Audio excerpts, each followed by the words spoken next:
तर तो जोहरी एकच उत्तर देईल, ज्याला घाव सोसण्याची ताकद आहे तोच खरा, आणि जो पहिल्याच फटक्यात फुटतो ती काच.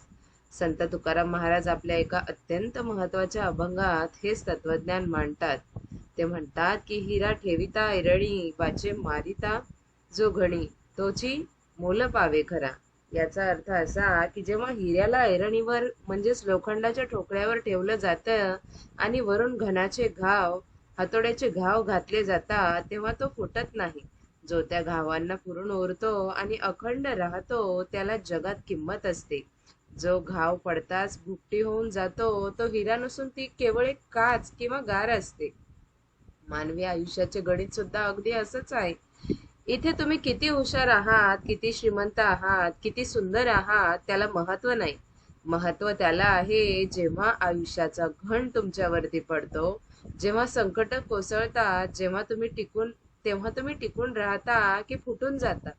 आजच्या 21व्या शतकात जिथं स्पर्धा जीवघेणी झाली आहे आणि संयम संपत चालला आहे, तिथे तुकोबांचा हा विचार तरुणांसाठी केवळ उपदेश नाही, तर ती एक संजीवनी आहे. आजची पिढी ही इन्स्टंट पिढी आहे. आपल्याला यश, पैसा, प्रसिद्धी, नातेसंबंध सर्व काही त्वरित हवं आहे. पण निसर्गाचा नियम असा आहे की ज्या गोष्टीला घडायला वेळ लागतो आणि ज्या गोष्टीवरती जबरदस्त दाब पडतो तिचंच आयुष्य जास्त असतं. इथं एक उदाहरण दिलेलं आहे संत तुकारामांनी, की कोळसा आणि हिरा दोनही एकच कार्बन पासून बनलेले असतात. पण कोळसा स्वस्त का आणि हिरा मौल्यवान का? कारण कोळशाने दाब सहन केला नाही, तो जळाला आणि राख झाला. पण ज्या कार्बनच्या अणूने हजारो वर्ष पृथ्वीच्या पोटामध्ये प्रचंड उष्णता आणि प्रचंड दाब सहन केला, स्वतःच्या अस्तित्वाला घट्ट धरून ठेवलं, त्याचं रूपांतर हिऱ्यामध्ये झालं. हा दाब म्हणजे आयुष्यातील संकट. आज अनेक तरुण मुली छोट्या अपयशाने खचून जातात. परीक्षेत कमी मार्क मिळाले, नोकरी गेली, ब्रेकअप झालं, व्यवसायात तोटा झाला की त्यांना वाटतं माझं आयुष्य संपलं. ते टोकाचे निर्णय घेतात. पण त्यांनी स्वतःला हा प्रश्न विचारला पाहिजे की मी काच आहे की हिरा आहे? जर मी काच असेन तर जग मला पायाखाली तुडवणार. पण जर मी हिरा असेल तर ते मला घाव सोसावेच लागतील, कारण हेच घाव मला पैलू पाडणार आहेत. ज्या हिऱ्याला पैलू पाडले जात नाही तो फक्त एक दगड असतो. घणाचे घाव हे तुम्हाला मारण्यासाठी नसतात, तर तुम्हाला घडवण्यासाठी असतात.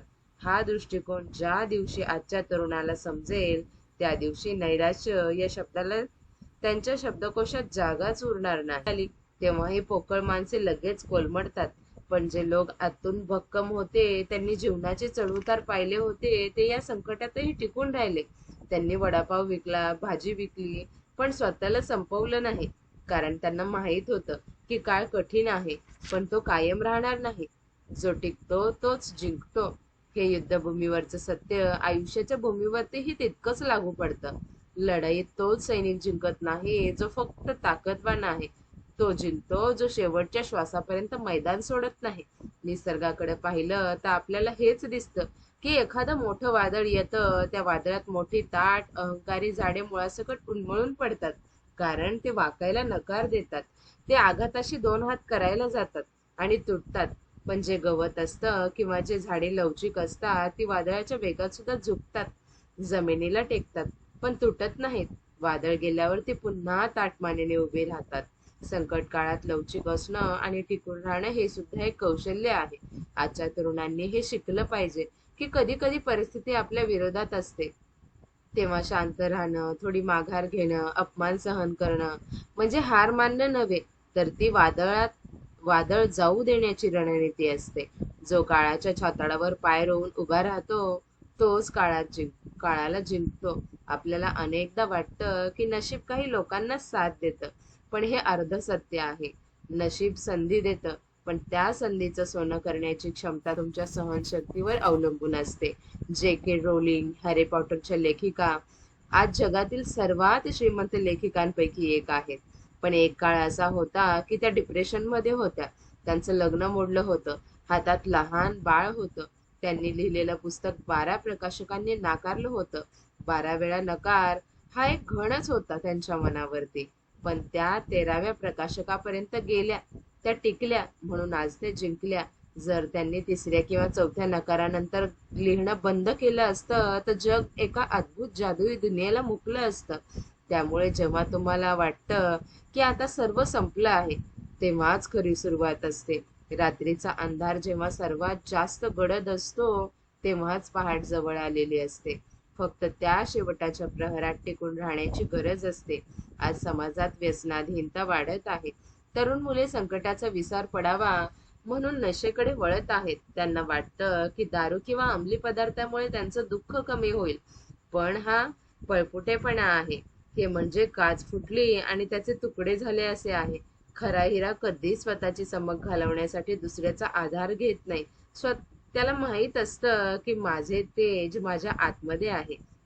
तुकोबराय म्हणतात की खरं रत्न तोच असतो ज्याच्या स्पर्धाने धागा जळत नाही. अशी एक जुनी समजूत होती. याचा अर्थ असा की संकटाची आग कितीही भयंकर असली तरी खऱ्या माणसाच्या संपर्कात असलेले त्याचे विचार, त्याचे चारित्र्य जळत नाही. परिस्थिती कितीही वाईट असली तरी तो आपले तत्व सोडत नाही. तो खरा माणूस. गरिबी आली म्हणून चोरी करणं, संकट आलं म्हणून फसवणूक करणं, हे फुटलेल्या काचेचं लक्षण आहे. गरिबीतही स्वाभिमानाने जगणं हे हिऱ्याचं लक्षण आहे. म्हणूनच मित्रांनो, आयुष्य हे एक ऐरण आहे असं समजा. इथे रोज नवीन संकटे येणार आहेत. कधी आर्थिक, कधी शारीरिक, कधी मानसिक. लोक तुम्हाला नावं ठेवतील, तुमचा अपमान करतील, तुमचे पाय ओढतील. हे सर्व घणाचे घाव आहेत. या घावांनी रडू नका किंवा स्वतःला दोष देत बसू नका. उलट स्वतःला सांगा की माझी परीक्षा सुरू आहे आणि मी एक अस्सल हिरा आहे. हे घाव मला तोडण्यासाठी नाही तर मला अधिक तेजस्वी करण्यासाठी आहेत. ज्या दिवशी तुम्ही संकटाकडे संधी म्हणून पाहाल, त्या दिवशी तुम्हाला जिंकण्यापासून कुणीही रोखू शकणार नाही. जिंकणं म्हणजे काय? जिंकणं म्हणजे दुसऱ्याला हरवणं नव्हे. जिंकणं म्हणजे कालच्या पेक्षा स्वतःला अधिक मजबूत बनवणं. जिंकणं म्हणजे पडल्यावर पुन्हा उठून उभं राहणं आणि धूळ झटकून चालायला लागणं. तर आज आपण इथेच थांबूया. नेक्स्ट पॉइंट आपण उद्या घेऊ. Thank you Niharkar sir, Niharkar madam. Thank you all of you. आपण अफर्मेशन स्टार्ट करूया. येस मॅडम, खूप छान पॉइंट होते. येस, खूप छान पॉइंट्स आहेत. जीवन का